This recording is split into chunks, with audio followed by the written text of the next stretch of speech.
비대위 체제로 전환하기 위해서 속도를 내고 있는 국민의힘. 내일쯤에 비대위로 전환할지 최종 결정이 나고요. 그리고 9일쯤에는 비대위원장 임명이 가능하도록 당헌도 개정할 예정입니다. 비대위가 출범하면 최고위는 해산되면서 이준석 대표는 자동 해임되는 거라는 해석이 나왔는데요. 이 대표는 SNS에 잇따라 글을 올리면서 반발했습니다.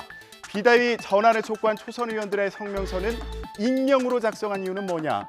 그리고 당의 비상 상황을 선포했지만 용피셜하게 우리 당은 비상 상태가 아니라면서 용산에 있는 대통령실을 직격하는 듯한 표현을 쓰기도 했습니다. 이경국 기자가 전해드립니다. 가급적이면 8월 9일, 늦어도 8월 10일까지는 상임정국위원회와 정국위원회에서 해야 될 모든 절차를 마무리할 계획을 가지고 있습니다.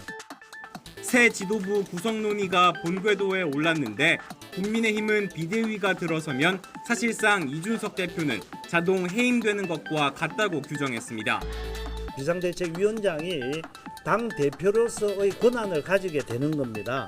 자동적으로 이준석 대표도 제명이 된다라고 할까요? 이 대표는 즉각 강하게 반발했습니다.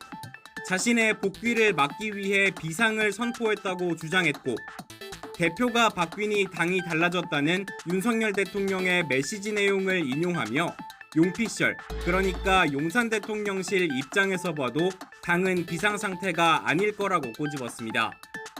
이 대표 측은 비대위 출범이 가시화되면 가처분 신청 등 법적 조치에 나서는 방안도 검토하는 것으로 전해졌습니다. 당내에서도 파열음이 이어졌습니다. 비대위 출범으로 이 대표가 해임된다는 건 해석 오류라며 복귀할 때까지 비대위를 유지해야 한다는 주장이 있는 반면 법적으로 살아있는 당대표를 축출하는, 제거하는 그런 방향으로 가게 되면 근본적인 당 분열로 가기 때문에 서둘러 조기 전당대회를 열어 새 지도부를 뽑아야 한다는 목소리도 나왔습니다. 특정인이 다시 복귀하느냐 마느냐 그것이 판단의 기준이 된다는 것은 그건 넌센스 아니겠습니까? 지도체제 전환에는 속도를 내는 모습이지만 이준석 대표의 반발과 그리고 비대위 성격과 기간에 대한 이견으로 혼란은 계속 이어질 것으로 보입니다. 민주당에서는 당대표에 도전한 이재명 의원과 그리고 구체그룹 박용진, 강훈식 의원 사이에 경쟁이 치열합니다. 이재명 의원은 국회 입성 후에 첫 기자 간담회를 열고 자신을 향한 검경 수사를 정치 개입이자 그리고 국기 문란이라면서 비판했습니다. 박용진, 강훈식 의원 사이의 단일화는 사실상 어려운 거 아니냐는 분석이 나오고 있네요. 박기환 기자가 전해드립니다. 인천 계양을 보궐선거 셀프 공천 의혹에서 보듯 이재명이 대표가 되면 더욱 사당화할 거란 우려는 이렇게 받아쳤고 지금까지 그랬으니까 우리도 그랬으니까 이재명도 그러겠지 라고 생각하는 게 아니기를 바랍니다. 이재명은 다릅니다. 대장동과 법인카드 의혹 수사를 비롯한 사법 리스크 지적엔 고강도 비난으로 응수했습니다. 검찰과 경찰이 노골적으로 정치에 개입하는 거라며 윤석열 대통령의 국기 문란 발언을 그대로 인용했습니다. 수사를 끝내겠다 이런 보도를 제가 봤는데 사실이 아니기를 바랍니다. 대놓고 정치 개입을 하겠다는 것 아닙니까? 가장 심각한 국기 문란 행위입니다. 반면 어대명에 맞선 두 97 당권 주자는 일제히 이 의원의 빈틈을 때리며 존재감 부각을 시도했습니다. 계양을 공천을 둘러싼 당의 사당화 논란. 어느 당의 리더가 자신의 이익을 위해서 당의 여러 자원들과 여러 기회와 시간을 다 이렇게 희생시킨 적이 있냐라고 하는. 어느 계층은 누구를 짓지 않다. 이것은 적어도 당대표의 언어는 아니었으면 좋겠다는 생각입니다. 밖에서 평론가들이야 말씀하실 수도 있고 교수님들도 말씀하실 수 있죠. 선두주자인 이 의원 견제에선 일치된 모습을 보이는 두 후보의 단일화는 사실상 어려워졌다는 시각이 많습니다.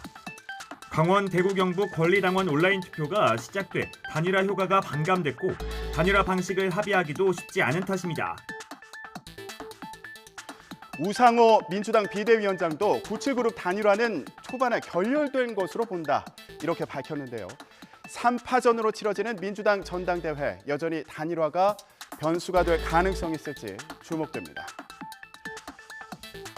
이와 동시에 여야는 최근 잇따라 불거진 대통령실 관련 논란을 두고 공방이 치열합니다.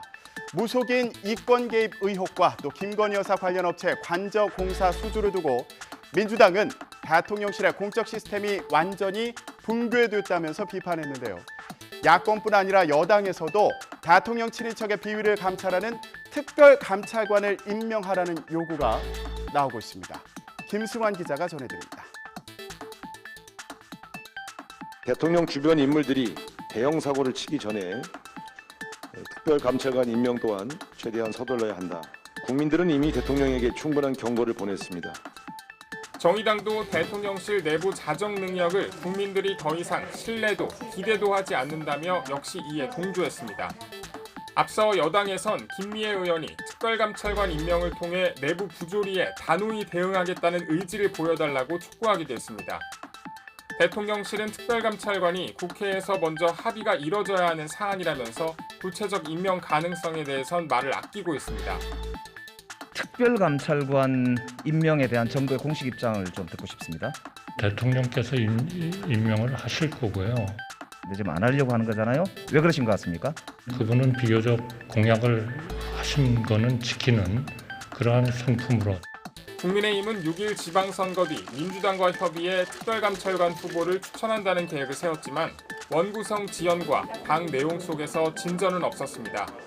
특별감찰관은 박근혜 정부를 끝으로 5년 넘게 공석인데 공수처 입법에 집중한 문재인 정부 시절에 공수처와 기능이 겹친다는 이유로 임명에 소극적이었습니다.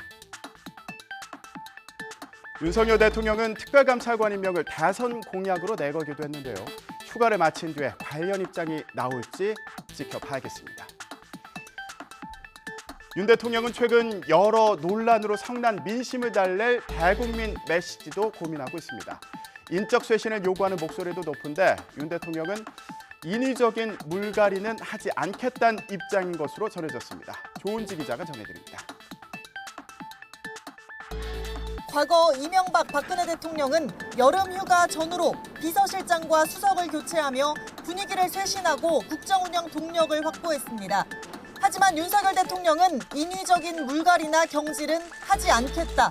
특별한 잘못이 없는데 장수를 교체할 수 없다는 뜻이 확고한 것으로 전해졌습니다. 대통령실 고위 관계자는 위기 상황에 사퇴하는 건 무책임한 행동이라면서 외부에서 흔든다고 쉽게 사람을 내칠 수도 없고 당장 후임자를 구하기도 어려울 거라고 말했습니다. 그래도 민심이 등 돌린 이유가 외부 공격이 아닌 내부 실책이라는 게 뼈아픈데 그런 만큼 재정비에 방점을 찍기로 했습니다.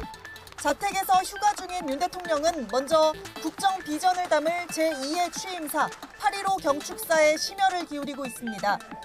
역대 대통령들이 위기 속에서 내세운 선명한 키워드도 다각도로 검토하고 있습니다. 윤 대통령은 취임식 때 무려 35번을 언급한 자유는 물론 통합과 경제, 공정과 상식 등을 놓고 대국민 메시지를 고심 중입니다. 오는 17일 취임 100일에는 대내외 경제 상황과 민생 등을 고려해 행사를 생략하는 의견이 힘을 얻고 있습니다. 윤 대통령은 당장 다음 주 월요일 휴가를 마치고 돌아오는 출근길에 국민 마음을 어루만지는 메시지 발표를 고민하는 것으로 전해졌습니다.